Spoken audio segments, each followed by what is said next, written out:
IDFC બેંકમાં ખૂબ મોટા કૌભાંડના સમાચાર સામે આવ્યા છે।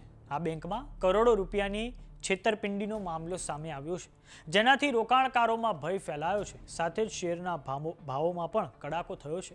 આઈડીએફસી બેંકનું કૌભાંડ હરિયાણા સરકારના ખાતાઓ સાથે જોડાયેલું છે, જેના લીધે 4 અધિકારીઓને પણ સસ્પેન્ડ કરી નાખવામાં આવ્યા છે। આ કૌભાંડ સામે આવતા બેંકની માર્કેટ કેપમાં નોંધપાત્ર ઘટાડો થયો છે। આ ઉપરાંત હરિયાણા વિધાનસભામાં પણ આજે વિપક્ષ દ્વારા ભારે હોબાળો કરવામાં આવ્યો છે। તો આવો જાણીએ સમાચાર વિસ્તારથી। નમસ્કાર, જમાવટ સાથે હું છું પાર્થ।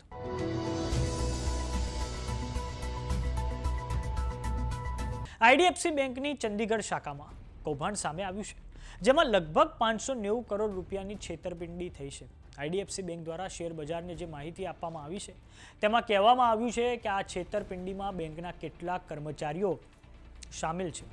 આઈડીએફસી બેંકમાં આ કૌભાંડ સામે આવતા બેંકને શેર માર્કેટમાં પણ ખોટનો સામનો કરવો પડ્યો છે। આઈડીએફસી ફર્સ્ટનું માર્કેટ કેપ 61,000 કરોડ સુધી ઘટી ગયું છે। આ ઉપરાંત આઈડીએફસી ફર્સ્ટના શેરનો ભાવ 20% જેટલો ઘટીને 66.80 રૂપિયાના સ્તરે પહોંચી ગયો છે।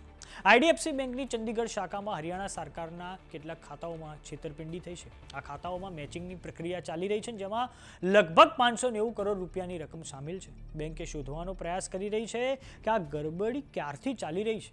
આ માટે બેંક દ્વારા હવે પોલીસ ફરિયાદ પણ કરી દેવામાં આવી છે, સાથે જ રિઝર્વ બેંક ઓફ ઇન્ડિયા એટલે કે આરબીઆઈને પણ જાણ કરવામાં આવી છે। અને જ્યાં સુધી તપાસ પૂરી ન થાય ત્યાં સુધી 4 શંકાસ્પદ અધિકારીઓને સસ્પેન્ડ કરી નાખવામાં આવ્યા છે।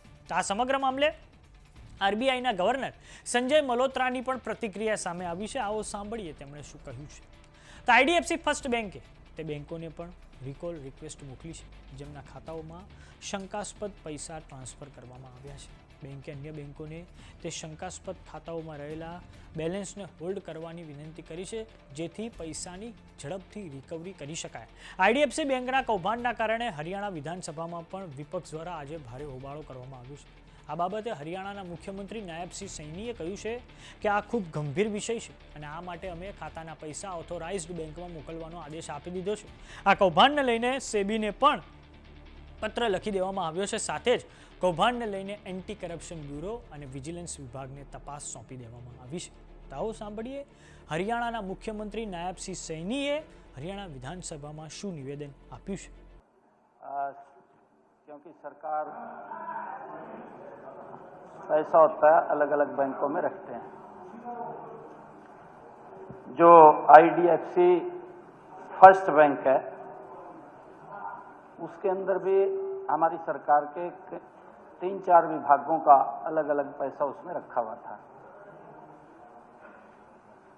ऐसा नहीं है, हमने प्रोएक्टिव होकर के उसको पकड़ा है, क्योंकि हमारा माननीय अध्यक्ष जी हर विषय के ऊपर बहुत बारीकी से ध्यान है। 1 मिनट, मुख्यमंत्री जी जवाब दे रहे हैं, मेरी जब आपको मालूम है कि जवाब को सुने, आपको मालूम गंभीर बात है ये विषय गंभीर है। विपक्ष के नेता ने कहा है बिल्कुल गंभीर विषय है ये, आप इसको हंसी में मत लीजिए।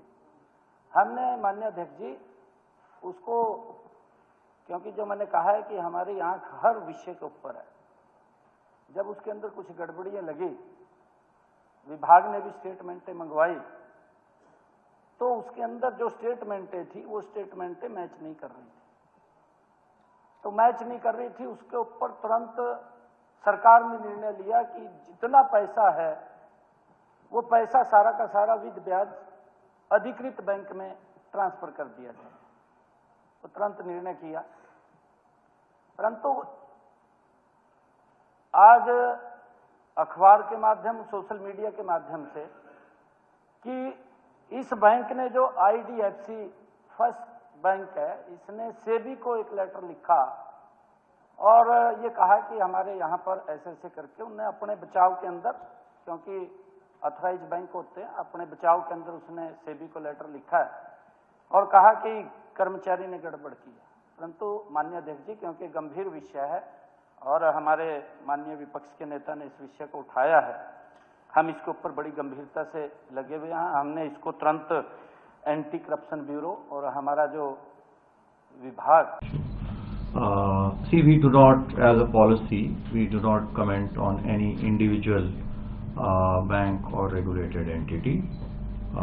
we are watching the developments. There is no systemic kind of an issue over here. તો સમાચારોમાં અત્યારે બસ આટલું. જોતા રહો જમાવટ. જો તમે અમને યુટ્યુબ પર જોઈ રહ્યા તો સબસ્ક્રાઇબ કરો, જો તમે અમને ફેસબુક પર જોઈ રહ્યા તો ફોલો કરો. સાથે જ અમારી વોટ્સએપ ચેનલ આવી ગઈ છે, જોઈન કરવાનું ના ભૂલતા. નમસ્કાર.